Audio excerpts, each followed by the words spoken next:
been hearing symphonies. Before all I heard was silence, a rhapsody for you and me.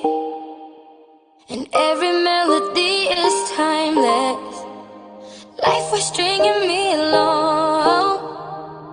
Then you came and you cut me loose. Was solo singing on my own. Now I can't find a key without you. And now your song is on repeat, and I'm dancing on to your heartbeat. And when you're gone, I feel incomplete. So if you want the truth, I just wanna be part of your symphony. Will you hold me tight and not let go? Symphony, like a love song on the radio. Will you hold me tight and not let go? I'm sorry if it's all too much, but every day you're here I'm healing. And I was running out of love. I never thought I'd find this feeling, 'cause I've been hearing symphonies. Before all I heard was silence, a rhapsody for you and me.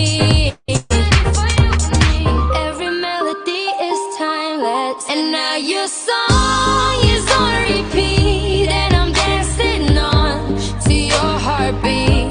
And when you're gone, I feel incomplete. So if you want the truth, I just wanna be part of your symphony. Will you hold me tight and not let go? Symphony, like a love song on the radio. Will you hold me tight and not let go?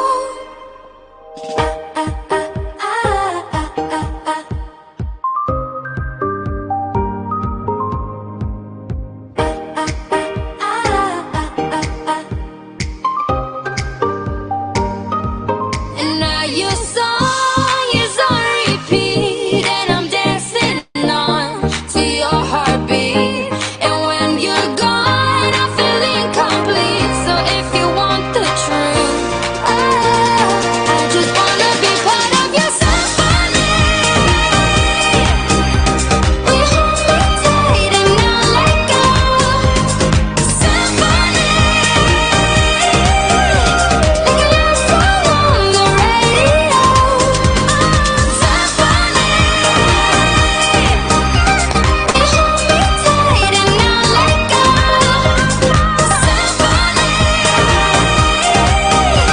a love song on the radio. Will you hold me tight and not let go?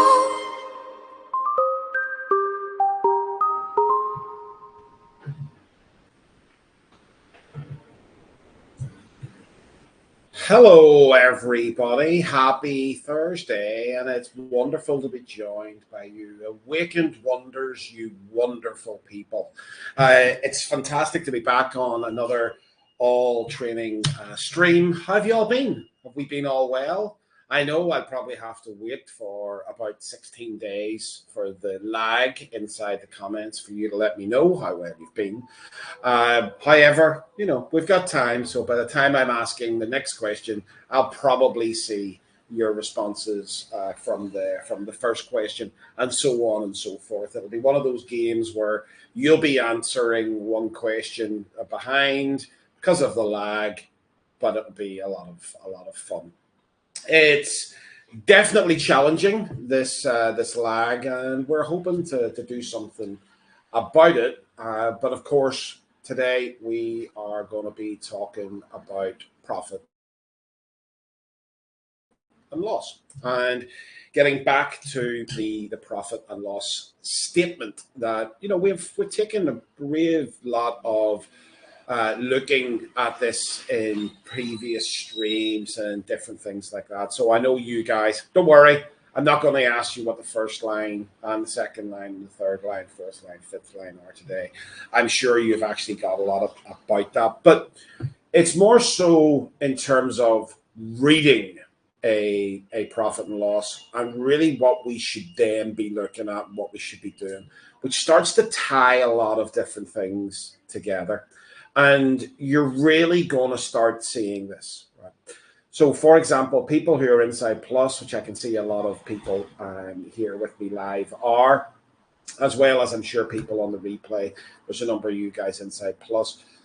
We've been putting a hell of a lot of work into the back end, as we call it, in terms of all of these reports. And I know that, August, you're probably sitting there waiting on your Wavens report, right? Or a lot of different reports. And we've sort of been putting in more upfront work into this so that in the future, everything flows really, really quickly. So rather than us building a set of reports that are kind of one and done and would have been out maybe a week ago, we're putting in a lot more work so that next month they're going to be super quick, right? So for example, what you're going to see from a July Wavens, right, you're going to see very quickly then in August Wavens. What you're going to see from a July Opus, you're going to see really quickly an August Opus, and so on and so forth. Okay, I can see Denise says she's great. I can see that Sue says she's hanging in there. That's always good. But Denise got a puncture today, so that's not so good, Denise. Getting a puncture on the truck. Hopefully you got over that. You were able to get that fixed. And so, like I was saying, a lot of these reports that we're building are going to now become very, very dynamic, very, very quick in the future, which allows you to take that action a hell of a lot quicker. And that's really what we're looking for, right? Now, there are going to be sort of 6 primary reports that you have inside your business, and we'll be marching forward with those. Some some you don't know, okay? The ones that you know, obviously going back a little bit to Opus, right? Now, Opus is going to get a little bit of a change, right? And the reason for that change is primarily we're listening, right? That's the primary thing where we're listening.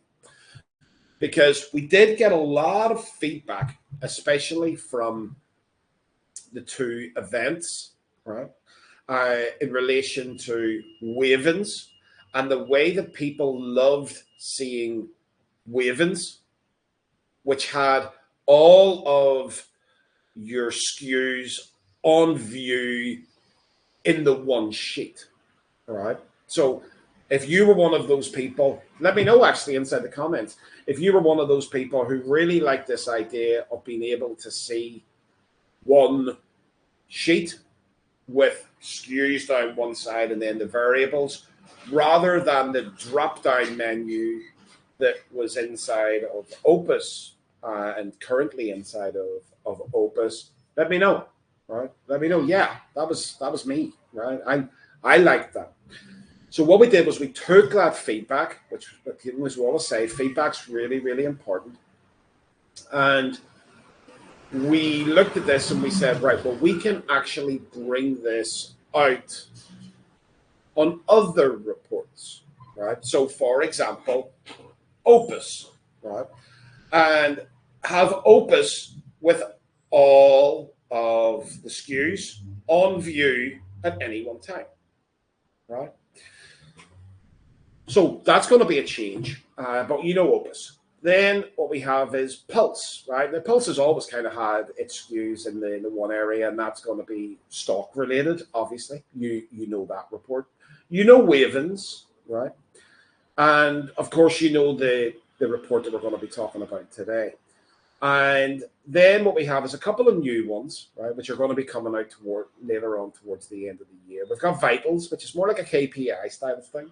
And then we have Lumen, right, which is always going to be about PPC, right? Lumen's going to be the Opus or the Wavens of PPC, right? So shining more of a light on PPC and what's happening, okay? So hence the name Lumen, right? Illuminates, And then, as I said, the last one we're going to have is P&L, okay, profit and loss, which is obviously what we're going to be talking about today.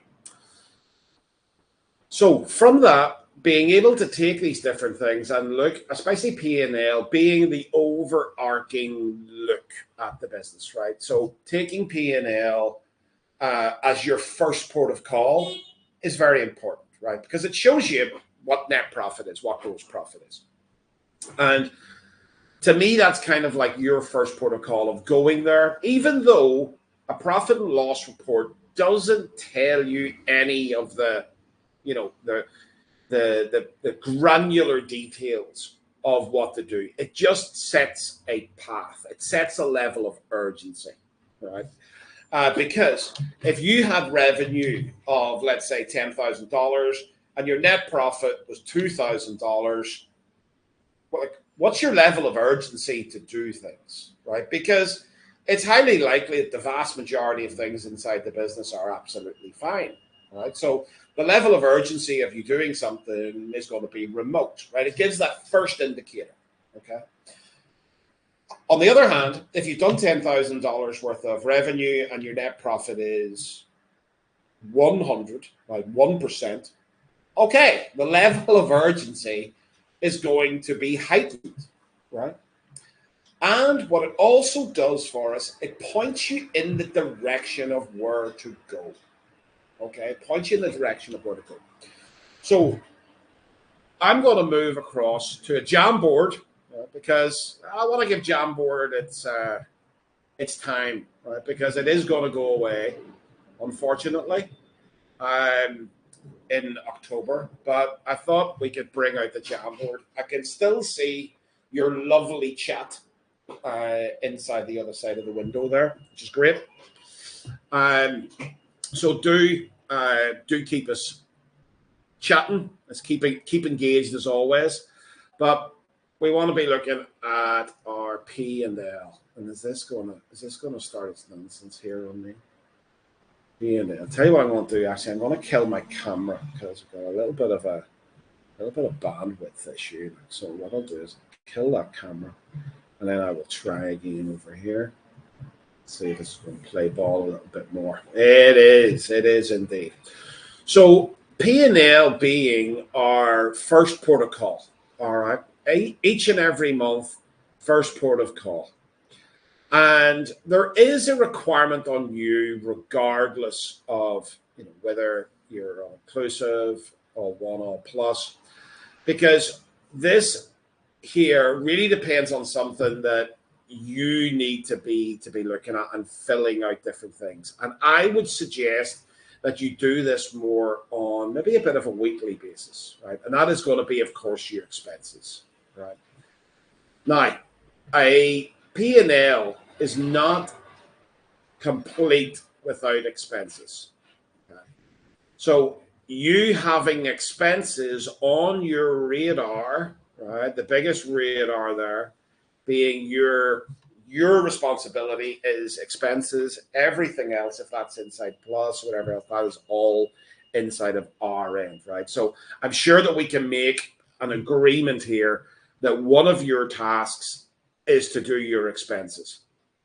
And realistically speaking, you have two different types of expenses. Right? One which is regular, right? Now, the regular expenses is really simple for you to fill out, right? Because if you pay for software 1 month, you're likely to pay for the second month. Right? And then you have your ad hoc or your irregular expenses. So if you're going out for a coffee or a bite to eat or something like that, maybe it's not regular, it's not on a standard order or something like that. It's more ad hoc. But we want to get you into the way of making sure that we are feeding the expenses file every single week. Okay. Now, it is a monthly thing in terms of a monthly sheet, but you want to be coming back in so that you've done week 1, you've done week 2, you've done week 3. And then whenever our reports start to come out, the profit and loss report is more filled out, and maybe you've only got to do a couple of weeks to really get it caught up the whole way right through. Okay. And like I say, this being the first port of call, where we want to be looking at is quite clearly right down at the very bottom, right? Which is net profit. So the first thing that we look at is net profit. Now, what is it that we would like to see in terms of our net profit percentage? Let me know inside the chat box, right? Let me know inside the chat box in terms of net profit. And you're going to look at the value, right? And that's okay. But I want you to focus more on the percentage, okay? Now, what we want is, and what we might be trending towards is what I'm asking you, right? Inside of the chat box, right? That is what we are looking to know. That is the first question of the day. That's the first question of the day. So that it gives us an idea of what it is that we're actually looking for, right? You should remember, we were talking about this previously, because we do have different types, right? We do have different types of net profit or different ratings of net profit, right? So Denise says 20 to 30%, okay? Now, 30% on net profit is extreme, okay? That is a little bit high, right? That's a little bit high to be aiming towards that. But it's 20% plus, okay? 20% plus. I should be able to bring in here. Let's see. I'm just going to bring this in here so that you can see this, what we've been talking about. I'm going to take a screen grab of something and bring it in. And let's see if will this work? Will this work? Let's see what I got here. Browse my file. Let's see if I've got this.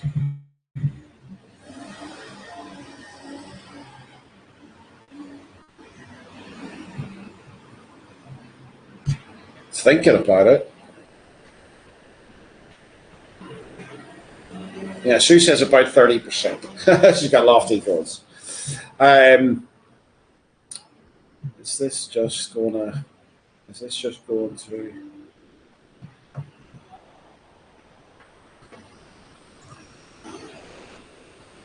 Well, what I was trying to do here, it may decide that it's going to populate, but I was bringing in this area in here. Let me see if I can toggle my screen and toggle that back on again. And what I was wanting to show was this, right? You remember this color coding, right? This color coding end, right?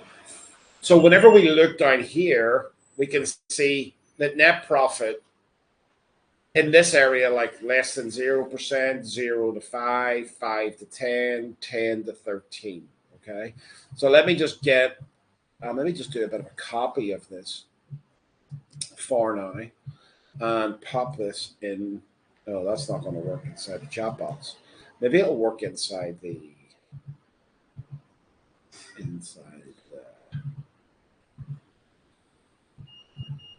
Jamboard. Let's see if will that work? It's not liking that. Anyway, I'll be able to bring that in so we can do it, but it doesn't seem to like that. So what we'll just do is we'll create this here. Right. So 20% plus, right? That is what we're looking for in terms of fantastic. All right. And the other percentages that we have, they're going to create some form of action and a bit of urgency. Okay. But that allows us to work out what we're aiming towards or what we're trying to trend towards, right?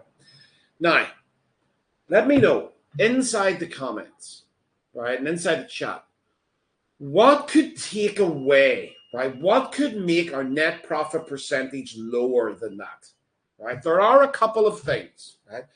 But if we see that we've got a net profit that's lower than that, what could be a potential that is reducing our net profit, right? Our net profit being less than 20%. What could be impacting that, right? That's what I want to know inside the chat box, right? So we'll start to have a little look at our impacts, right? Because we have a few impact areas inside the profit and loss, right?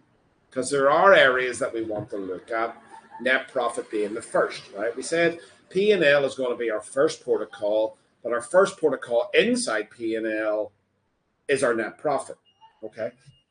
So, yes, we could have expenses, right?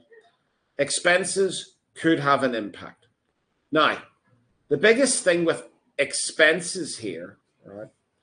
And I'm going to deem this to be external expenses, okay? Because I can see people talking about internal expenses, which is a very good point, right? And really here's the thing, external expenses as a dollar value are too high, right, for our revenue, right? Or better put, too high for our gross profit, okay?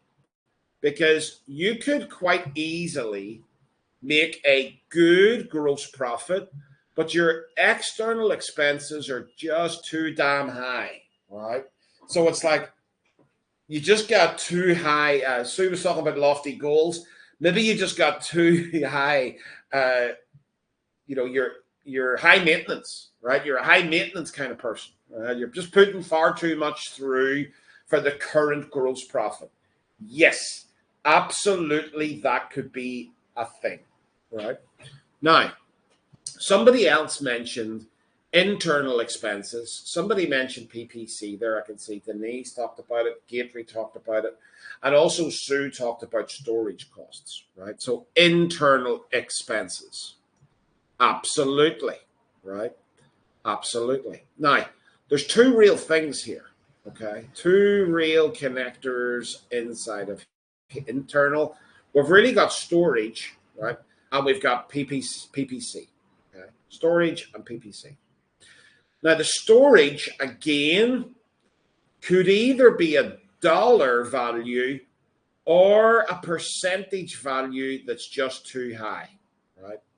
As in, you're storing too many items, right? Now, obviously, inside your external expenses, to solve that, cut back, okay? Cut back on your Gucci shoes that you're putting through your business because you need to look great whenever you're going to PLP events, right? Your what's those shoes with the red soles? Oh, I can't remember, but I can say, myself and the other gents in here, Mike, there, we're obviously La Bouton, right? We're obviously big into the La Bouton shoes for events. If you see me at a PLP event, you'll see me in my red soled La Bouton shoes. But we might need to cut back, right? If our external expenses are getting a little bit high, we may need to cut back in terms of external expenses while we grow our GP, okay? Internal expenses, storage, you might be just storing too much, right? Now, obviously, this can be a 3PL scenario, right? Or it could be an FBA scenario, okay? So in terms of an FBA scenario, that is really stop overstocking, okay? Stop overstocking. It looks like you're just putting too many units into FBA at a particular time. Do a little bit more planning and work out what to get in here. But this is an unlikely scenario, right? Because you're going to be adding as you go along, right? And 3PL for the majority of people is ending, okay? It's ending. So, make the move, right? If 3PL is still hurting, make the move. Let's not bring this crap into Q4 with us, right? Just make the move, get it done, rip the Band-Aid off, and sort it out, right? And it's okay to see storage starting to trend down, right? That's okay, right? Maybe you've got something at this very minute in term which is very high over here, but each month, what you're doing is you're making a concerted effort to move through some units and your storage is starting to trend down, right? That's okay. Now, the same thing goes for PPC, okay? It could be a dollar scenario. It could also be a percentage scenario, and it's just too high, right? It's starting to chop in to your GP again, right? So it could be that your storage is too high in relation to GP, or it could be PPC is too high in relation to GP, or it could be both, right? So we've got to have a look at this. And then really in terms of PPC, what we're looking to do is weed, right? Now, also another area, which I hope the majority of people are not in, but you've just got PPC coming out your ears. It's been mismanaged from the start.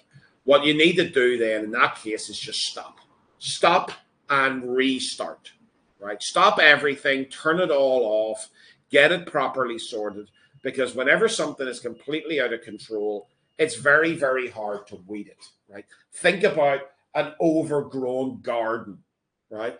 You're better just a torch, right? Scorched earth style, right? Just go in, plow it all up, and reseed. The same thing goes here, right? It's easier, it's more strategic to just stop and restart properly if you've got something which is completely out of control from before. But generally speaking, we're talking about weeding, okay? So these are the areas, right? Now, there is another area, okay, where net profit could be impacted, right? And it's interesting that nobody really talked about this. And I feel that this is an area that you should be looking at, okay? Which is GP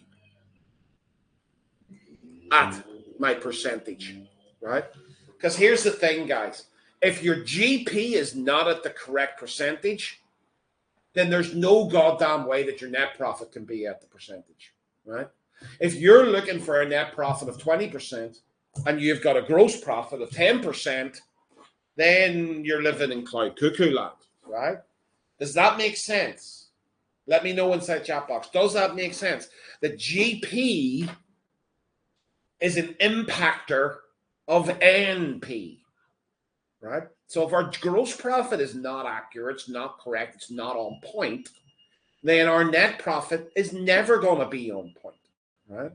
Our net profit is always going to be lower than our gross profit because it has to run through the gauntlet of expenses, okay? Now, that kind of leads me back on to another area where we really should be looking at, right? We've got our net profit looking at towards 20%. And we have three big impactors: external expenses, internal expenses, and GP. Okay. Now, number two, gross profit, right? Gross profit. Now, gross profit, you're more than likely going to be kind of looking at the dollars there, and that's cool. But I also want you to look at the percentage. Okay, I want you to look at the percentage. Now, what's the number that we're looking for in terms of gross profit percentage? Let me know inside the chat box and I'll have a little drink while I wait 17 and a half years for the lag to come through. And I'll be able to read out your answers whenever those 17 and a half years. I feel like Marty McFly and Doc Brown here. I need to go back to the future or back to the past or whatever it is. But what are we looking for in terms of gross profit? That should be a pretty easy one. If we're looking at net profit of 20% plus, gross profit should be, yes, Denise, thank you very much, 30%. Okay, 30% is kind of our number in terms of gross profit. Now what I want to know is, what are the impacts of gross profit, right? So if our impacts of net profit were external expenses, internal expenses, and GP, right? So we had this and this and this. What would the impact be of gross profit, right? What are the impacts of gross profit? Let me know inside the chat box. What are the impacts of gross profit?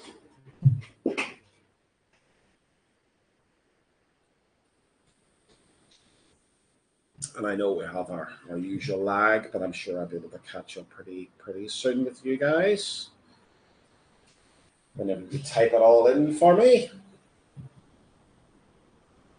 What's going to make the change? What's the big impact on gross profit? Correct. Denise is on the ball today, but then again, she is in the future, so she's already heard this question. And really, the gross profit, there are impacts, right? The big one is COGS, right? The big one is COGS. Because here's the thing, right?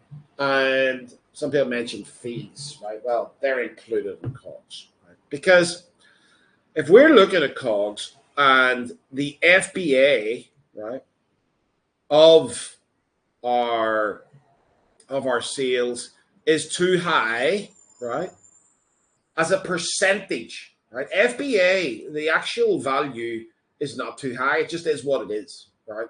Your FBA cost for your item is going to be the same whether you sell it for $10 or whether you sell it for $100. FBA is going to be exactly the same, right? We know that it's not referral fee, right? We know that it's not referral fee because that's a percentage. That is a straightforward percentage. So therefore, let me just change that over into that red. Is that red? I'm just looking through my glasses. It is not referral, right? It is not the referral fee. Okay, it's kind of irrelevant in these parts. Okay, and yes, yeah, I asked you yesterday, Denise is correct. So you're obviously going to get it today. But FBA as a percentage of our retail price, right, or our RP, or what it is we sell it for. Sometimes I call that SRP as well, suggested retail price.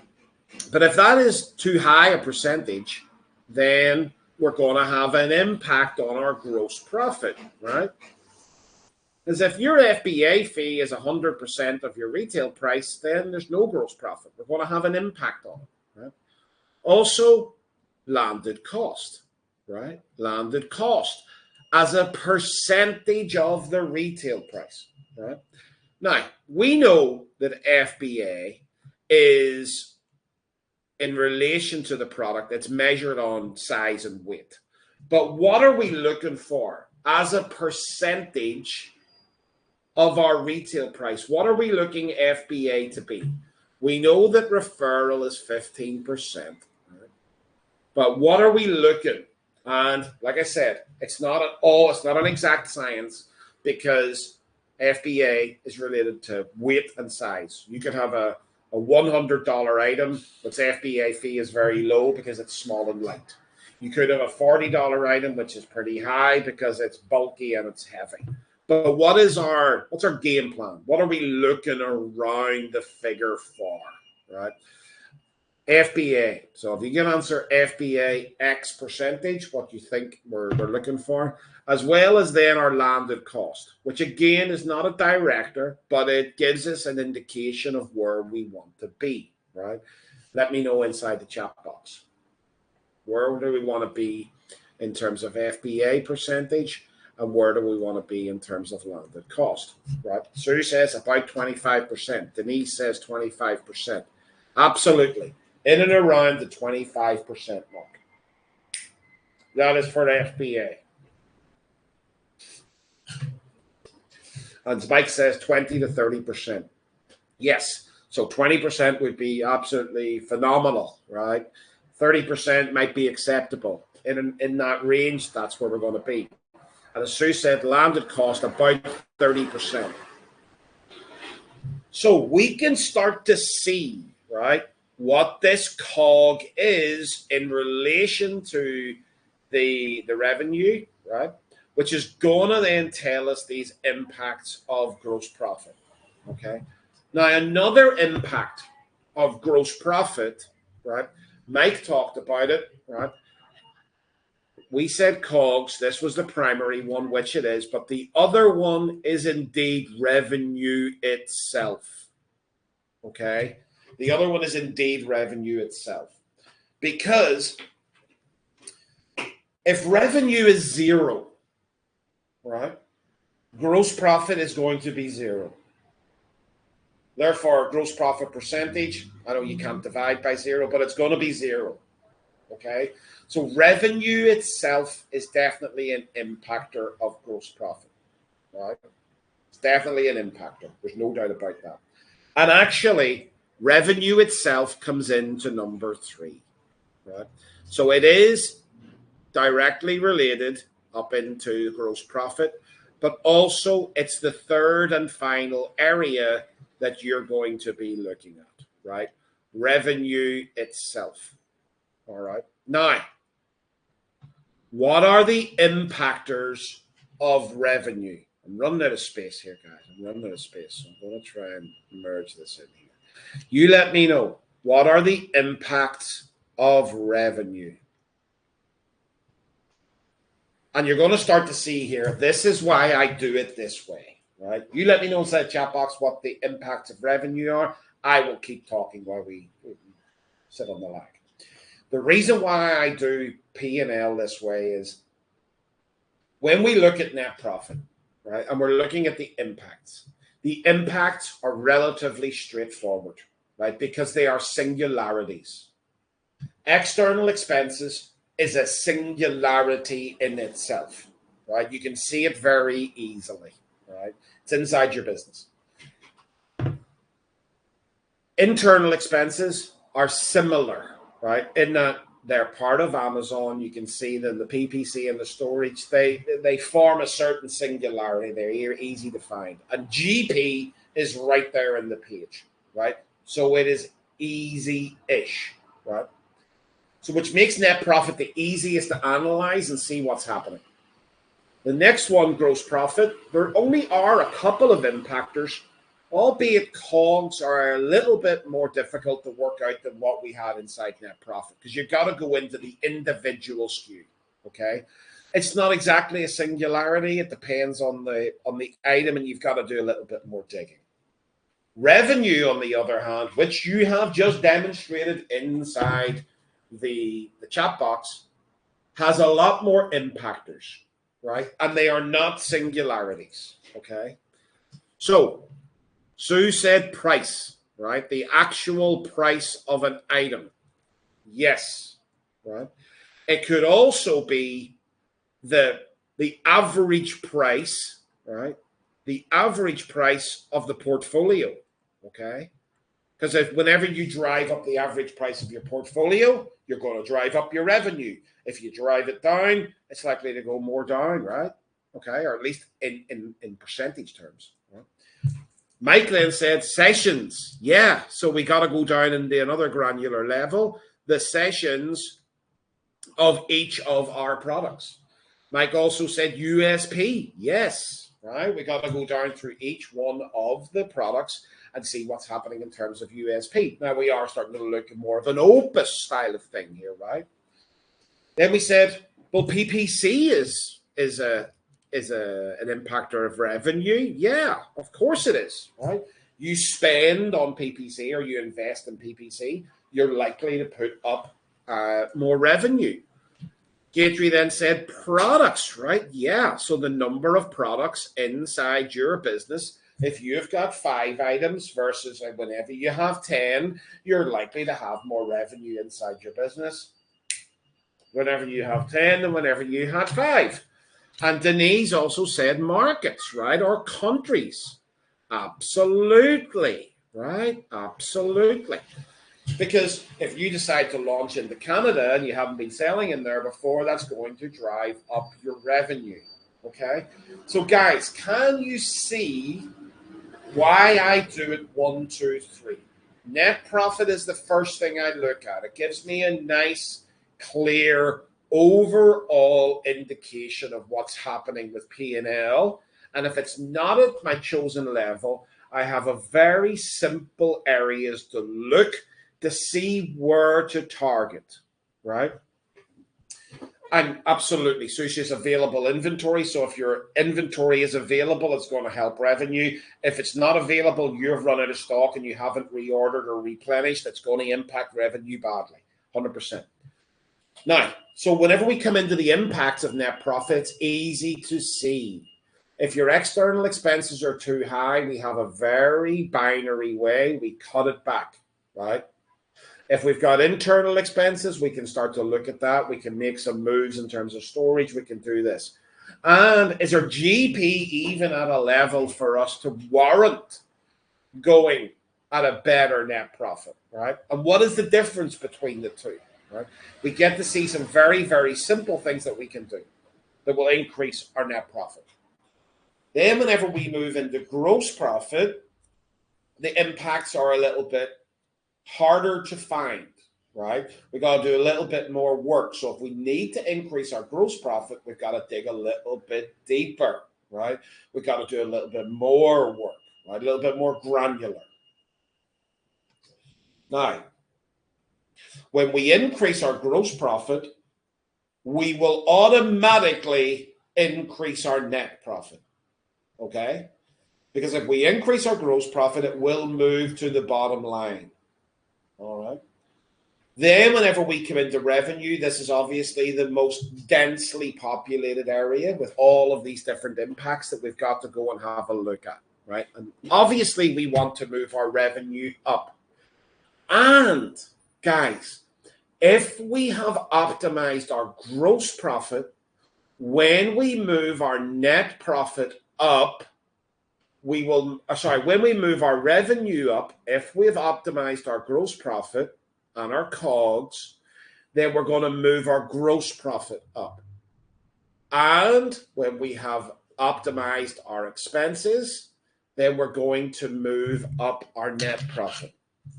You remember me talking about the dials, right? You remember me talking about the dials. And this is what we have here. Okay, because we have our rev, right? We have our GP, okay, and we have our NP. And whenever these engines, right, are perfectly aligned, they're optimized, okay, and we have these dials, and they're optimized, and we move this dial of revenue up, okay, automatically, right? When we have this optimized, which is really looking at COGS or GOGS as it says here, what's going to happen here is this is going to move up automatically. And then because we have got our expenses optimized, right? What's going to happen inside here is this is going to move up automatically, right? So we are front loading the work, right? We're front loading work in order to get the dynamic look at this, the optimized, right? The automated net profit. We don't start by trying to drive up revenue, right? Don't do that. That's the hardest piece, right? If we're trying to drive up revenue, but our COGS are out of whack and our expenses are out of whack, this is going to remain the same, right? The same thing goes because this isn't optimized either, right? So we're not going to be driving up those different things. Now we've been focusing in on expenses for a long time. You should have this nailed, right? You should have this nailed now. We are not going to bring forward the expenses conversation any further, okay? You really should have this nailed and really optimized, right? This is really the area where we're moving into, okay, to make sure that our COGS are now dynamic, they're lined in, they're dialed in, they're ready. Because then when we make this move inside of our revenue, it's going to filter down through the GP over into the net profit, right? That's where we want it to be, okay? Guys, does this start to make sense, right? We are limiting what we have to do and what we have to work on, right? The expenses side of things, you should have got this done, right? This is now done, okay? So our GP should be flowing into our net profit a hell of a lot better than it has been, right? And we're now starting to get the reporting through that you're going to be able to track it. That means that whenever we look and we nail COGS, right, it's going to be flowing through better from your revenue into your GP, right? Which means that all we've got to do is just turn up this dial of revenue and everything is going to start filtering through instead of having drop-offs, right? And we lose it. So you put a lot of hard work in over here and you get zero back over here. We don't want that. If we're putting hard work in on the revenue side, we want to see our net profit go up, right? We don't want zero. We want to add zeros, right, to the end of it, right? So if we're making $1 and we add a zero, we get 10. Add another zero, we get 100. Add that, we get that. Add that, we get another, we get 10,000, right? That's what we want to be doing here, okay? So going back, just a little bit of a recap. And if anybody wants this, let me just turn this, let me just share this up so that anybody can go and grab it and take a little bit of a download, right? Anyone with the link? Yep, that looks good. I take it you do want this, right? Let me know. Maybe you don't want it. Maybe you don't want it at all. Right? Maybe you don't want this sheet. Right? But looking at our P&L, guys, overall, it's so that we now have a very, very simple way of going in, and we have a set amount of actions, right, inside our analytical view of our profit and loss. Because it is our first port of call. It really tells us everything about the overview, right? It does give us an overview, but it's more than that, right? It's more than that. It's directing us where to go and where to go first, right? The actions of urgency, right? Ring a bell, the actions of urgency. This is what we've been looking for, guys. This is what we've been asking for in terms of this is what you've been asking from us, right? And whenever we're able to point people in the right direction and say, this report here will tell you where to go, when to go there, and what to do. That's right there. That's right there. And we're taking the simple stuff first. We're taking the low-hanging fruit. If you've got a crazy expense in there, let's get rid of it. It's going to add money to your bottom line, right? Then, if we've got some products that the COGS just aren't right on, go and sort that out, right? That's going to mean then that is going to flow into gross profit. And because you've already sorted out your expenses, it's going to flow into net profit. Right? Then, finally, anything that we do in terms of turning up that revenue, it's going to flow into gross profit and immediately flow into net profit, right? We're moving things to the bottom line because the bottom line is actually your pocket, right? Think of net profit, think of your pocket, right? Net profit, your pocket, right? So if you want it inside your pocket, get it into net profit. If we need it in the net profit, there's areas inside profit and loss report that will show you why it's stopping from going into your pocket. Okay, guys, that's it from me today. Thank you so much for joining me on this wonderful Thursday. Thank you for the interaction inside our ever-lagging chat box. It's always a pleasure to sit here and talk and train and look into the different areas that's going to help your pocket bulge a little bit more, right? Whether that's cutting back on some expenses, whether that is dialing up that gross profit because we're not giving Amazon too much in terms of the COGS, or whether it's about dialing up our revenue because all of these other things are now dialed in, they're ready to receive, right? The net profit is ready to receive from the gross profit. It's not going to get eaten up by expenses. The gross profit is ready to receive from the revenue because it's not getting eaten up by COGS, right? That means we pump the revenue up. We can start to use different things, and we know it's going to hit down into that bottom line. We know that by revenue, we're going to be adding products, right? We're going to be adding markets. We're going to be adding sessions. And we're going to be trying to eke up that unit session percentage as we go along. And we're going to be increasing the average price of our product portfolio. All of these things added, right, are going to keep moving up. And for sure, as Sue says, it always helps whenever Amazon actually puts the revenue through the COGS and then actually makes the disbursement. Keep on fighting them. They have that money there for you. So that whenever it does come through, make sure that you know where it's going to. Maybe it's going to some reorders. Maybe you're looking to do a new product. Maybe you're looking to pay some expenses. Make sure it's going into the right areas from this profit and loss and that disbursement area. So thanks again, guys. Speak soon. Have a wonderful rest of your Thursday and a wonderful rest of the week. We shall speak soon. See you later.